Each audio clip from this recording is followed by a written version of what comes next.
Hi guys, this is Dylan with Utah Airguns, and today we're going to be showing you how to install a tungsten hammerweight in an FX Impact. What we used today was some vice grips, a small torch, blue Loctite. We used a 3mm Allen key. You'll need a 2.5mm Allen key, a 1.5 for the hammer seat removal tool, a number 4mm Allen key for the top rail, the Ernest Rowe hammer seat removal tool. Something that's not necessarily needed but helps a lot is a drill. Now you don't want to do an impact because there's a chance you'll strip out your screws, and an 11mm wrench. And of course you'll need the tungsten hammerweight, obviously. So first we need a 4mm Allen wrench. We're going to start taking the top rail off.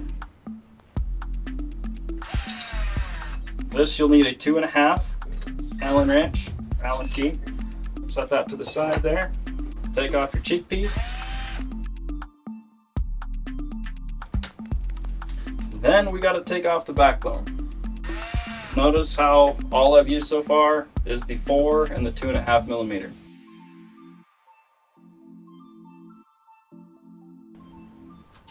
Set that to the side. Try not to let all your screws drop out of that. Next thing I like to do is just take the barrel out. It gives you more access to all of the valves and stuff that we're going to need to get to. Just smooth like that. Take the bottle off.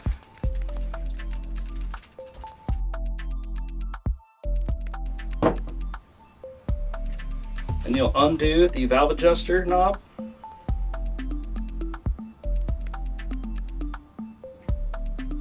You'll pull the spring out, so we have the knob and the spring. Set those to the side. If your gun is gassed up, we want to make sure we degas the gun. So take your 2.5, you'll go in there to the rear regulator adjustment screw, and we'll just bleed that off a little bit. Okay, so once the gun is degassed, we're going to take the cocking assembly, take that out of its little rail here. There's a 2.5mm screw on the rear portion of your cocking assembly. We're going to just take that out there. Now we just have the main block with the valve adjuster off and the whole cocking assembly out and the probe out as well.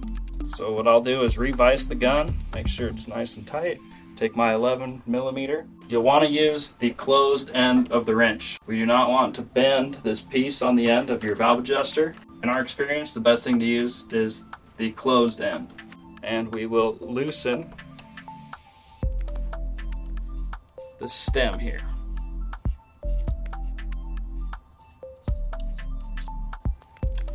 Pull the hammer seat all the way out so you can access it. And what we like to use to get this hammer seat off is the Ernest Rowe removal tool and some vice grips and a little bit of heat. We'll heat up that end there. It's usually held on with some Loctite, or it should be anyway. We'll need a 1.5mm Allen wrench to tighten up this removal tool. You see there's a grub screw there, and that will fit on to a little dimple inside the hammer seat.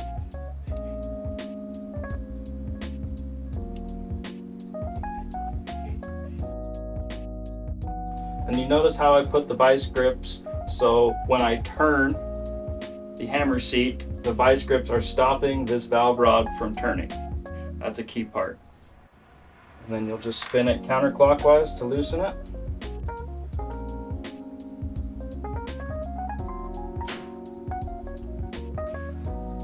Okay, so now we've removed the hammer seat with this fancy tool. Remove the vice grips now. We will tip the gun forward. And out comes your hammer spring, hammer weight, and the guide. So your hammer weight will look like this when it comes out of your gun, and we'll just replace this with your tungsten weight. Stick it back in the spring, and then you'll use the guide, and that will go around it. and then you'll stick it back in the gun this way. So this piece, this little black nub, will face the front of the gun.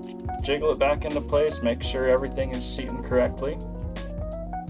Next, you're going to need some blue Loctite so you can replace the hammer seat on the end of the valve rod. Just put a tiny little dab on there. Don't forget to put your vice grips back on when you start to really feel some tension. And this time we'll put it on the opposite side that we put it on to loosen it, because we want that to cause a bind so we can get some leverage over the valve rod.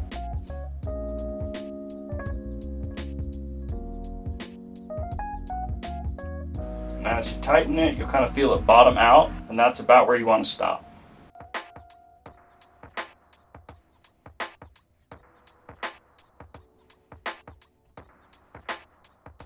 We'll remove the vice grips. Push the hammer seat back in so it goes back to where it came from.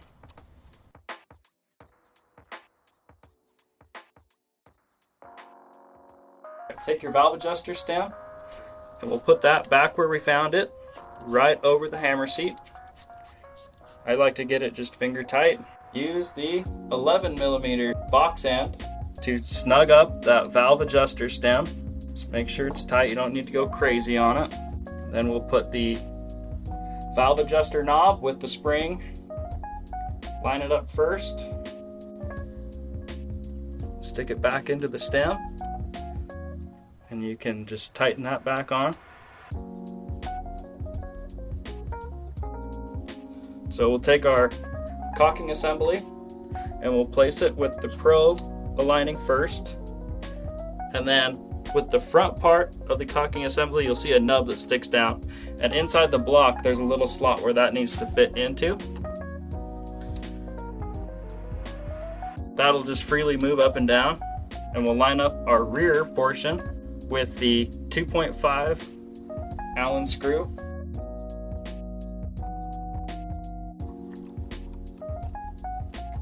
After you have the cocking assembly back on and the rear part screwed down with the Allen screw, we'll put the barrel back in.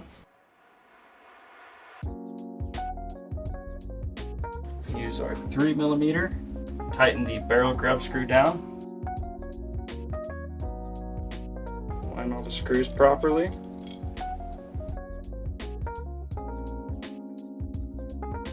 And I just give them a few turns just to make sure everything's aligned before I really crank down on them.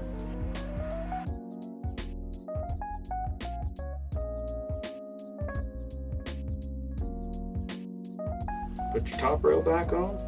For that front screw, it's a 4mm.